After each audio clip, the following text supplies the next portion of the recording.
case may be, we can make sure that they then get the skills that they need and connect them thereafter with opportunity. 155,000 young people between the ages of 18 and 35 so far have been trained and started jobs. We've talked with some of them here.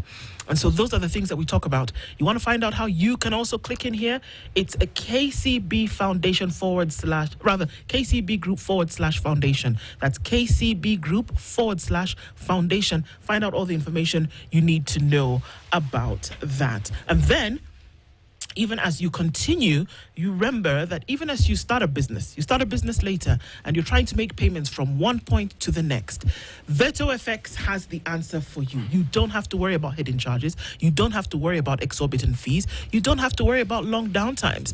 Make payments across 190 countries in 49 different currencies, and your business can continue its seamless operations with VetoFX. Get on the platform where folks are able to get liquidity in the currency that they need it, where you can close your eyes and go to sleep and wake up the next morning and your business has been sorted.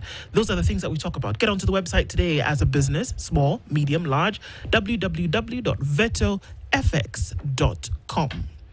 All right, getting into conversations this hour, and we're going to, again, look at numbers of people who've entered into the market and what is going to happen with them. In this case, we're not necessarily talking about the job market. We're talking about the education market and what happens with that. The principal secretary in the State Department for TVET is Dr. Esther Vara Moria, and she's our guest this hour. P.S. Good morning. Good morning. Karibu sana. Asante sana. You're in the hot seat of the Situation Room. Yes. And we are glad that you're here this morning. Yes. These numbers are huge numbers. And also then we are going to ask questions about, what the plan is. And you share some of those with us today. But even before that, let's start off. CT here goes around the African continent every week. Every week he comes back from one country with a basket of proverbs. He shares those with us, and then now you would interpret that and tell us what you think that proverb is saying. Is that all right? That's fine. Fantastic. Good. Karibu tena. Asante sana. Thank you. Yes. We are in the Republic of Niger. I keep saying it's called Niger. It's Niger. It's Niger. Yes. Not Niger. No, the river in Nigeria is called Niger. Mm-hmm. The river is Niger. Yes. And The that country. river, and The that country is river, Niger. And do you find part of that river in Niger as well? No. Why not? Well, actually, yes. Actually, you do. Part of that river is in I was Niger. actually getting that. It It is. Yes. Yeah. Yes. It is. Remember the story I was telling you earlier on about how these rivers connect countries across this particular continent? Well, if you are in East Africa, just think of the Nile. Yes. And look at the number of countries that it touches. And Egypt, North Africa. Yes, I have to point out when I'm talking about Egypt. But of course. North upwards. And north. Well, it's north, I don't know about north. Anyway, the proverb. Water may cover the footprints on the ground, but it does not cover the words of the mouth. Yes. Let me repeat that proverb. And you tell me what you think of it and how applicable you think it is and where you'd apply it. Water may cover the footprints on the ground, but it does not cover the words of the mouth. Wow. I'm not quite sure, but what that might mean is when you step on the ground, you leave some footprints. Right. The water may pass by Yes. and sweep the footprints. Yes. But the words of the mouth are in the air. And there is no water in the air unless you're talking about the rain. But because you're talking about rivers here, once the words are out of the mouth, then something else might have to be constructed to dissolve them. Water may dissolve the footprints on the ground, but the water is in the air, maybe the rain, not the river. I don't know. Interesting. No, your perspective is spot on. Yes, you've given it a very broad understanding, and thank you. There you go. Yes. Absolutely. Okay, so P.S. As we look at the conversations that we're having this morning, Yes.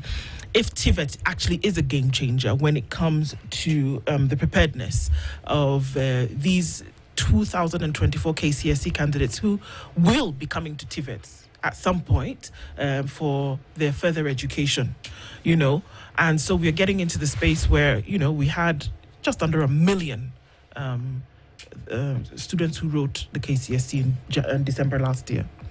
I believe the numbers that would go to university just went above 200,000. So that leaves, give or take, 700 and something thousand odd who would be looking for a space when it comes to higher education. Those are large numbers. So let's start from the overall, whereby we ask the question, are TVET ready to take in these large numbers, because they've got to continue with an education, haven't they? Thank you very much, Drew, for that question. Yes, we are having roughly 716,000 young people who may not be proceeding to the universities, at least in Kenya, and the government of Kenya has to make up their minds, have to get space for them. And let me say that in TVET, we are prepared to skill them, to give them space, to give them hope, and to give them a future. Because across the country, we have a TVET institution in every constituency. Here we are talking about access. In every constituency in this country, you find a TVET institution, and it is the commitment of the government of Kenya to have all these institutions across the country, so that nobody has an excuse to say that they have to come to Nairobi, or they have to go to Mombasa, or they have to go to Kisumu to get TVET education. We have about 50 that we are yet to do as government. But even in those constituencies where we don't have a constituency TVET, we have other TVET-related institutions like VTCs, vocational training centers, where anybody can go and apply. Okay. And as we speak now, that is access. Therefore, we are ready as far as the space, the physical space, to bring in these people is concerned. Secondly, last year, the government was able to employ another 3,300 trainers to come into our institution to be able to skill these young people. And we now have what we called KTTC before. It is now the Kenya School of TVET. So once we employ these young people, the Kenya School of TVET has been going to the institutions across the country. We are not spending money asking these people to come all the way to Nairobi. We are getting Kenya School of TVET to go to the institutions, to the regions, to go and upskill these young people who we are bringing into the institutions to be able to craft these trainees, the 716 plus, who are getting out of high school. Again, we have recrafted the TVET curricula, so that we are talking about training skills, not training anything theoretical. So that just as I was coming in, His Excellency the President ordered the CDAC, that is the Curriculum Development Assessment and Certification Council, our NEC. The NEC, NEC is the one which is no. So our NEC, our NEC is called CDAC, Curriculum Development Assessment and Certification Council. He ordered CDAC to be brought back, and we recruited a CEO called Professor Kisilo Kitange, who is in place, to ensure that we develop the requisite curricula, and we train it. I have talked about the institutions and the trainers, and also to be able to assess and certify those young people.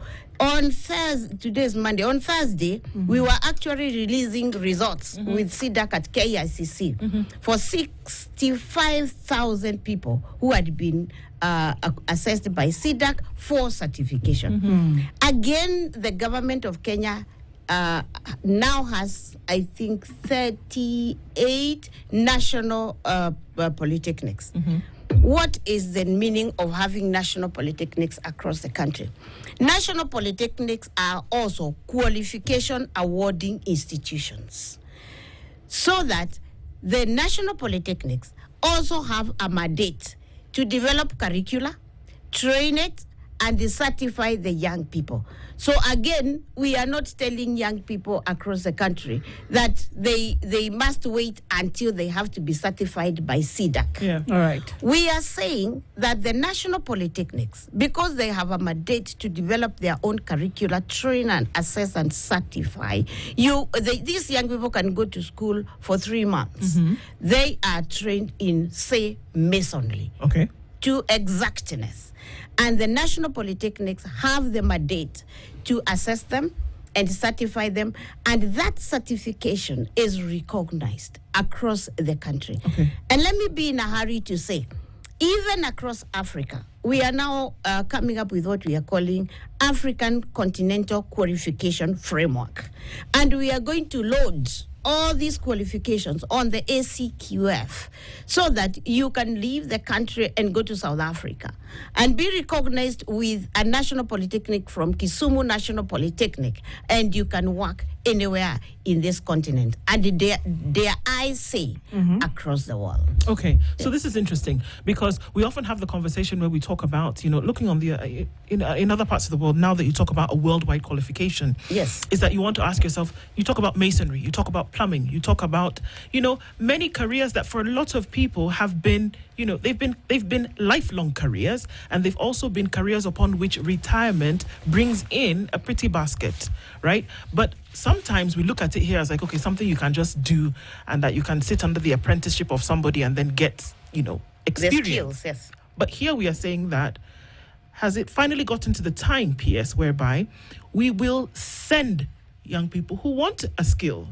who want to be able to have a skill, and there's actually a science that can be applied to it, that you come out with the necessary certification and that you can apply this skill in a worthy career, as opposed to something that's looked down upon and we say, okay, just get a guy from the side of the road. But we say, no, you will then be able to have professionals, skilled professionals, who will then be able to contribute right here or wherever it is that they go with that global qualification. Have we gotten to that point? Yes, and I can tell you, yes, with that absoluteness, from two perspectives.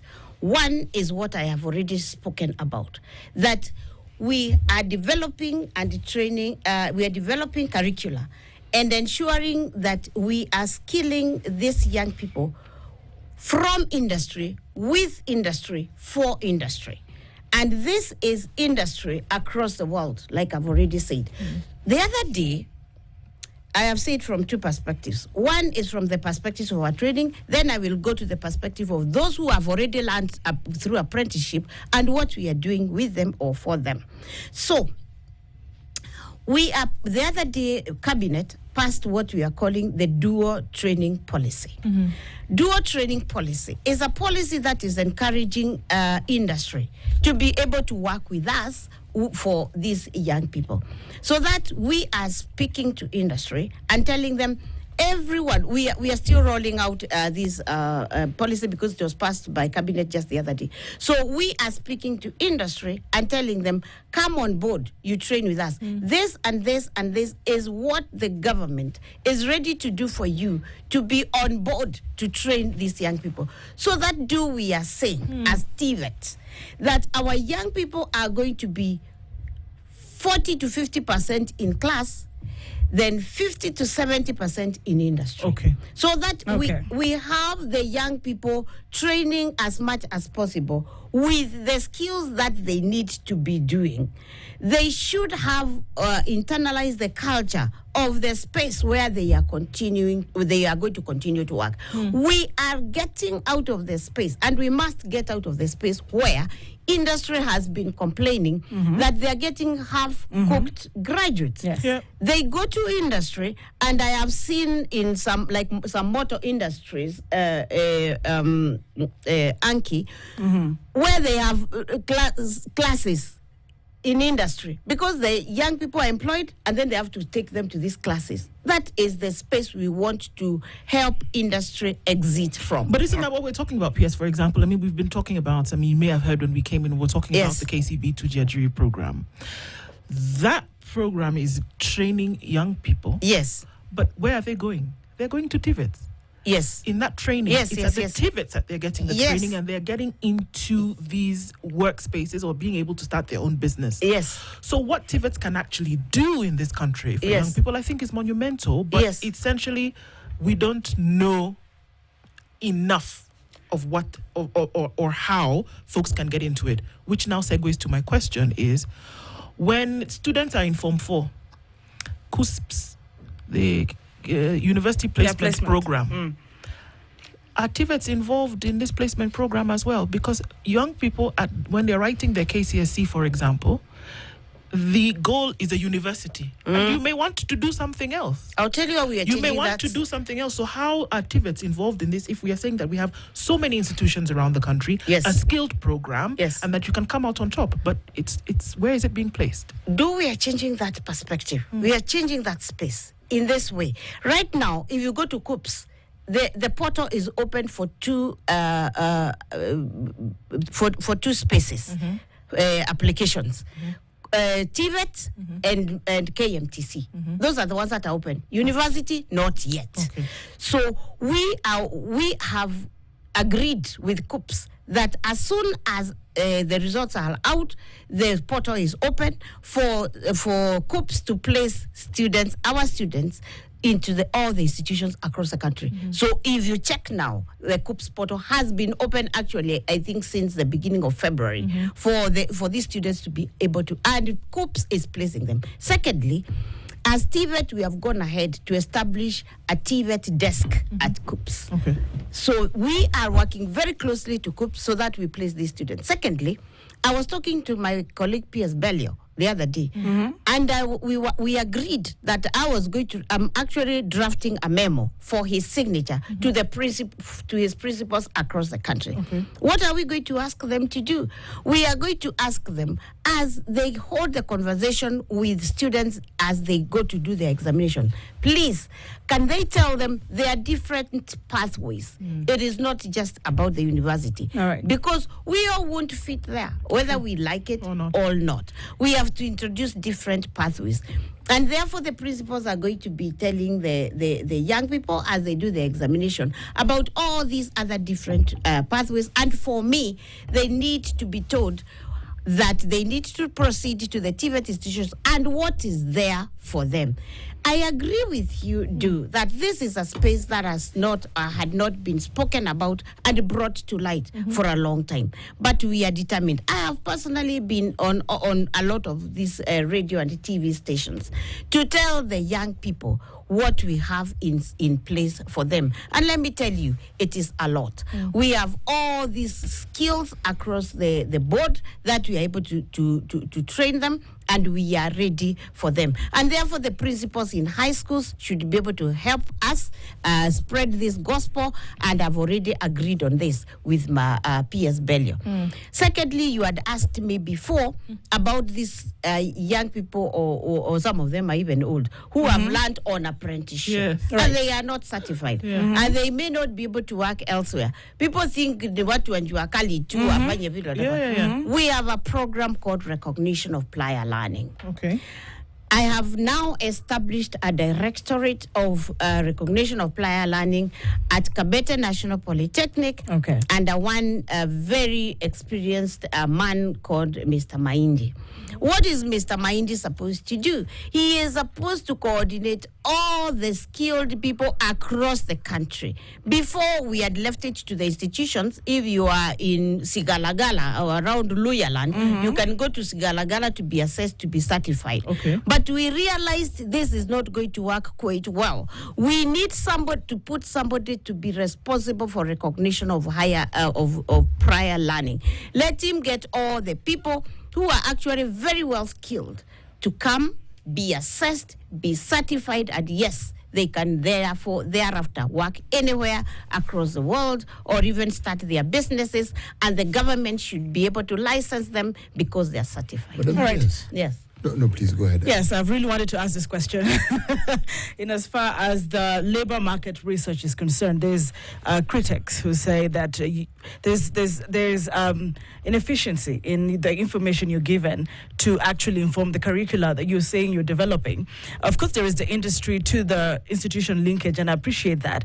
But the market research, so that you understand the needs aligned with the industries, besides just giving them a part there, but how informed, or how has it been strengthened that you are actually informed as you develop the curricula on the market needs this far? Anki, there is what we call the OSs. Yes. The OSs are developed by the Department of Labor. That is the occupational standards. Yes. And with labor, we have what we call the SCAS, Sector Skills Councils. Mm-hmm. And those sector skills councils, they are able to tell us, for this skill, this is what you need. Mm-hmm. And it is with the sector skills councils that we are able to develop the occupational standards. So we do not develop curricula until and unless we have the occupational standards. All right. So from labor, we acquire the OSS, occupational standards, and those are the ones we use. Actually, we develop curricula with SCACs, which are the councils from the Department of Labor, because they are the ones who understand what industry needs. So for us, we have to work together for the OSS with the SCACs to be able to develop the curricula that we are going to train. All right. So we are in sync. Why do you think, PS, and I think if usually we say that if you're trying to figure out something, you need to understand the why of the issue. Yes. Previously, that there hasn't been so much hunger or appetite for young people to go towards TVETs to get this learning and training, that we are saying suddenly will change now. What do you think the problem has been previously? I think to a very large extent, it is the communication, and you and I do agree that communication is very important. Unfortunately, on the ground, we have what we call the vocational training centers, which are actually devolved. They belong to the counties, but that does not mean they are not equally a government concern. So people, I think, have been having the idea of TVETs from the VTCs, where I'm sorry to say, maybe learning is not even very serious. Interesting. And we haven't anchored them very, very well. But when you look at the TVET space, and this is, and let me blame it on lack of communication, constant communication. Either way, it is lack of constant communication. Like, I think we as government have not been in these spaces to be able to tell people that we exist, and exist in a big way. If you go to Eldoret National Polytechnic is an institution that is better than any university in this country. Go to Nyeri National Polytechnic. They are requisite institutions for any young people to be there, and I have been encouraging them to make them as big and as requisite and as beautiful and as attractive as possible. So there has been this issue of communication and communication and communication. And the bigger communication should have been, and has not been, that you can make a very good livelihood by going to these institutions and getting a skill. Because once you are skilled, you can start your own business, you will be employed, you can work across the country, etc., etc. So I think I would blame it a lot to the communication that has not been effectively done to tell the young people that actually, in the yesteryears, when we had some of the technical institutions that were later changed to institutions, we trained very requisite people. And I dare say, the people who are trained in those institutions are actually the people who babysat this country to the level of development that we have today. Because these are the people that I saw as I was also going to school, making all this electric wiring and electric doing. We needed those people to be able to do that.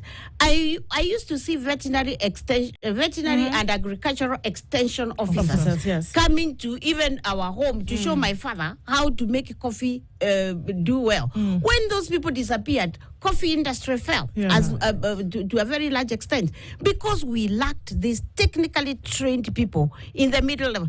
Go to a lot of ministries. The draftsmen, they're the ones who drew all these bridges that you see there. It's not the engineers. There you go. It is these people who are trained at the technical level. So I am convicted that these are the people who babysat this country to where we are. Then probably we made a mistake of dropping the ball. We must go back there. And I am telling you, if we insist on this piece, train enough skilled people, we are going to be the Singapore of Africa. Okay. Because I have been to South Korea. I have been to Germany, of course. In fact, Germany is our example. These are the countries that have developed to where we are because they have enough technically trained people. China is now doing quite well. I was in China the other day and I saw them produce a vehicle every 59 seconds. Wow. There was a new vehicle getting out. And let me tell you, when you look at the people who are manning that industry, it is this technical, because we were going there and we went now to see what the technical students, not even graduates, were doing. We went to those industries. It is this the people who are learning the skills who are actually producing that car every 59 seconds. Right. So these countries are going to where they are going. Talk to the Tiger 5. They will tell you it is about the technically trained people who have been able to babysit them to their development levels. You know, given what you just said, it's very gripping just listening to what you're saying. And I was picturing where we could actually go, and you're right. You're clear, very, very right. You mentioned earlier on the former KTTC. What do you say it's called now? Kenya School of TVET. Kenya School of TVET. And you said that you have personnel who make it possible for people who are in small institutions elsewhere in the country to be able to get to upskill and to certify perhaps their qualifications. Just walk us through this again and tell us. I want to know how it's done. The RPL. Yes.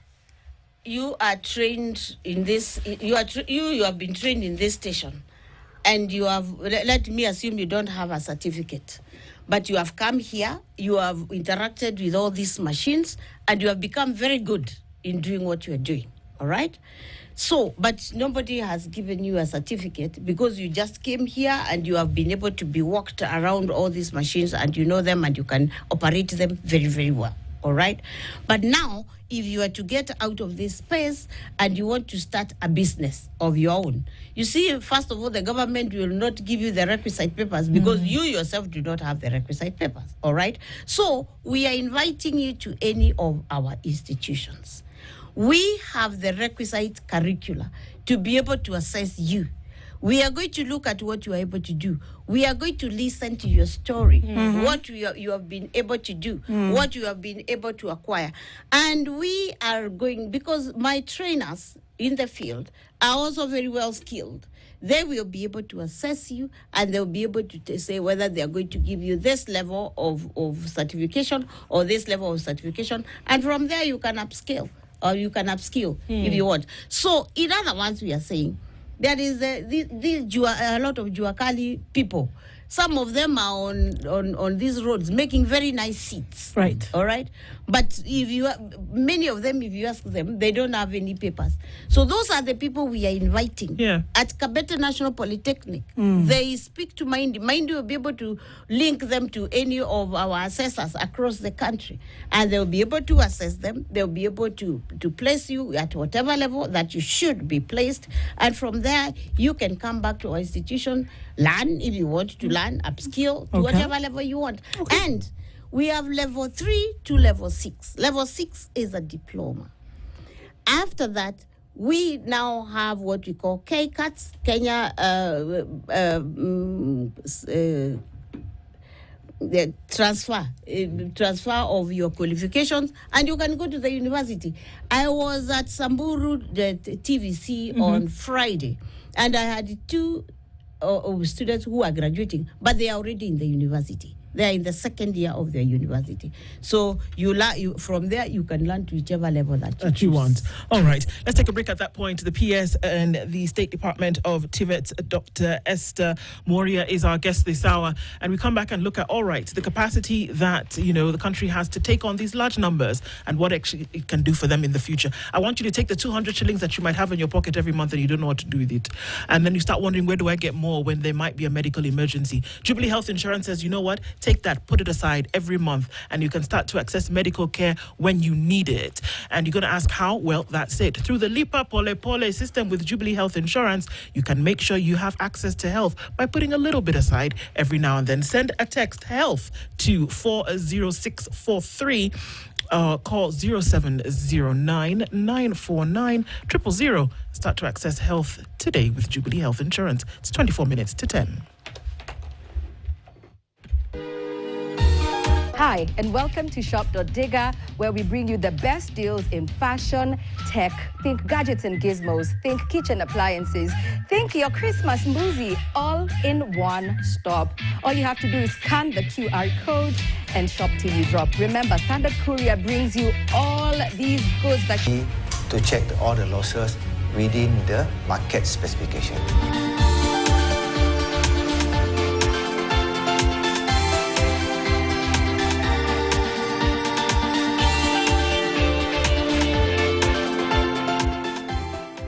To that and looking towards building your life, there's how you can build with a mortgage with DTB. Simple, really. Diamond Trust Bank is saying, you want a mortgage, talk to us. Whether you're employed, whether you're in business, whether you're in the diaspora, 9%, 9.7%, that is the indicator of what you will be charged on interest for the period of time you'll borrow, 10 to 25 years. Visit any branch.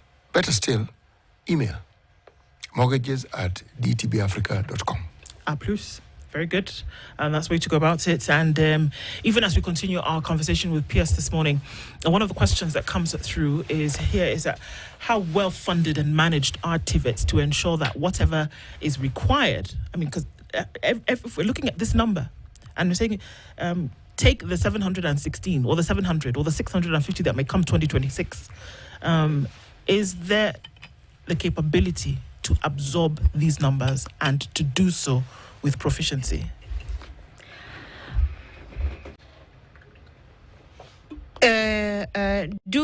Resources are never enough. Let me start there. But that does not mean that we are still not required to struggle through. Actually, for this year, for the Department of TVET, we are not just talking about the 716,000. As a department, we are determined to be at 2 million by the end of the year. Right now, we are slightly over 500,000, but we want to push it. And we have marketing groups out there in the field who are working with Ngao. And I have had a very good conversation with my colleague, PS Omolo, who has been able to write letters to the Ngao family to be able to work with TVET to get out all the young people who are there in the field to come to the TVET institution. In other words, as government, we are committed to 100% transition so that we do not have young people out there not getting trained, because we have courses ranging from 3 months to 2 years to 3 years, whatever you choose. So we are talking about 100% transition funding. As I have said, I want to say that as government, we wouldn't want to pretend that we are at 100% ability to fund our space. But we are doing our best. We are going to continue struggling. the other day, when we had the higher education funding model, for us as TVET, it was working very well because fortunately for us, we have only one figure, round about 85,000, to be able to train each and every one of us. So even the budding, which the public and the courts were complaining about, was not an issue to us. The government is able to fund each student at 85%, at 85,000, to be able to go through the training. But unfortunately, it has been stopped. But for us, it was working very, very well. So we are praying and hoping, and I've had this conversation with my CS, Amigos Ogamba, to be able to persuade the courts to be able to bring back, actually, to split the funding for TVETs and universities, so that as TVET, we have the funding model, because we were not complaining. All these complaints about not about TVET, they were about the universities, although it was called higher education funding anyway. So if we are able to go back there, and the government is able to fund every trainee at 85,000 per year, for us in TVET, we shall be very comfortable. So right now, what we have gone back to, or what we are depending on, is what we call capitation. That is what was there before the funding model. So the government is still able to fund the students' capitation, but not as to the complete figure that we'll be talking about, 30,000 per student. I think the last batch we were able to do was at 13,000, but we are still hoping for more, because these students are not being funded all the 30,000 or all the 85,000 at a go. So it's a struggle, because we have everybody in Kenya is looking at Treasury to fund them. So it is not. I wouldn't want to lie and say that it is at 100%, but I can assure you that we as government are doing our best to ensure that we retain our young people in the institutions. And remember, even when we had the funding model, there was a small percentage, around, I think, 15,000 for us per year, that the parents or the guardians should be able to fund. Again, we are dependent. We are depending on that, and with that, we are able to keep the young people in school, even as the government funding comes in. All right, fair enough. But notwithstanding, you wouldn't say you're so independent from the private sector. And I'm so curious to understand the contributions they put into what you're doing and what your vision is, because there are arguments that private sectors would rather, spend money training their own workforce. I mean, arguing that there's a little bit half-baked, individuals coming from the TVETs, which of course you cancelled out and said you're actually working on bringing out very, very competent individuals to go across the continent, all over the world. But at this point, I'm curious to understand, to what extent does the private sector support you, or what really is the relationship this far with the private sector, if any, or are they not needed? Anki, I do not completely cancel out the much needed participation of the private sector in training these young people. We really have to work together, and that is why I also quickly brought in the policy that the government was able to pass the dual training policy that that cabinet was able to pass the other day, and I said that policy is speaking to our working together with the private sector, with industry, to be able to train these young people, so that they do not have to retrain them after we have trained them. So we are looking at a space where where private sector is going to work with government and understand how government is going to support the industries that have agreed to train with us. All right. Once that has been, but we are rolling out that policy. Once that has been able to be put on the ground, then we will come to a situation where we will even find that industry wants to take up even equipping some of these institutions, because they now understand that it is actually, to a large extent, also their benefit that these young people are requisitely trained.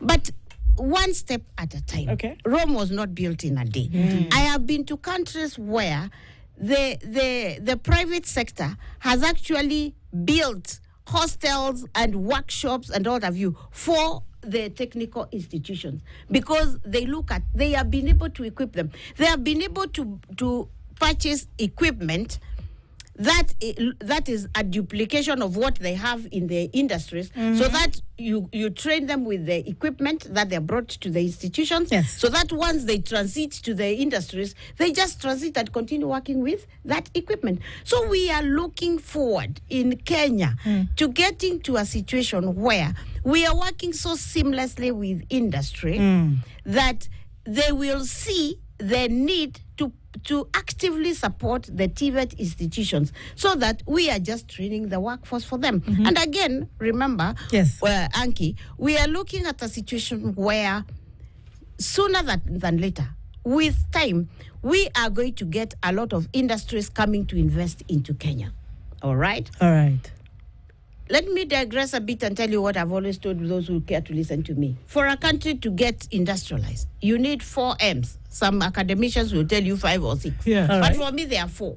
You need money, you need machinery, you need market, and you need man. Right. For me, man is the most important, and that is the skilled workforce that we must come up with in Kenya to be able to tell the world, to be able to tell investors, to tell those who have the money, they have the machinery, they have the market, to come to Kenya and invest here because we have the man.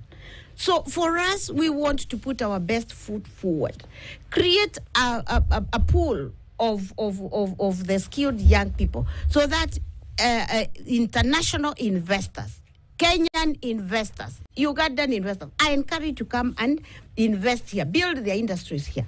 Okay? By the time we are moving there, then these industries will actually want to come and support the TVET industries to continue training the workforce that they need. That is where we are hoping to walk to. To walk to a situation where, as industries come, they will want to come and actively work with the people who are training the much needed man. Because you can have all these machines that you have here, Anki, but unless you have you people manning them and manning them properly, nothing would happen here. Can I ask this question? Yes. We have a technical university. Yes. What role does it play in this whole conversation? Not as much as it should. And that is because when we as government give the mandate to the technical universities, we give them the mandate of universities, like any other, all right? So they were at liberty to train all the skills that they needed, that they wanted to train as a university, all right? So they are, to a very large extent, universities like any other. I don't think, and I stand to be corrected, that there is a lot of difference between what we may want to call a technical university in Kenya today and any other university. Honestly speaking, for me, my dream is, once we have been able to put the TVETs in the requisite position that they should be, we will then be able to come up with what we may want to call a polytechnic university. Okay. There what is this? What is this thing we give the universities when they become universities? A charter. Charter, yes. This is the word I'm looking for.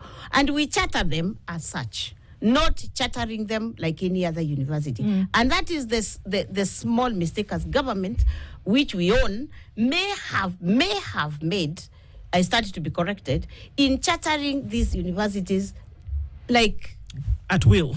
Like universities. Because let me tell you, when I came to this space, my boss sent me to, and I had not thought about this. Okay.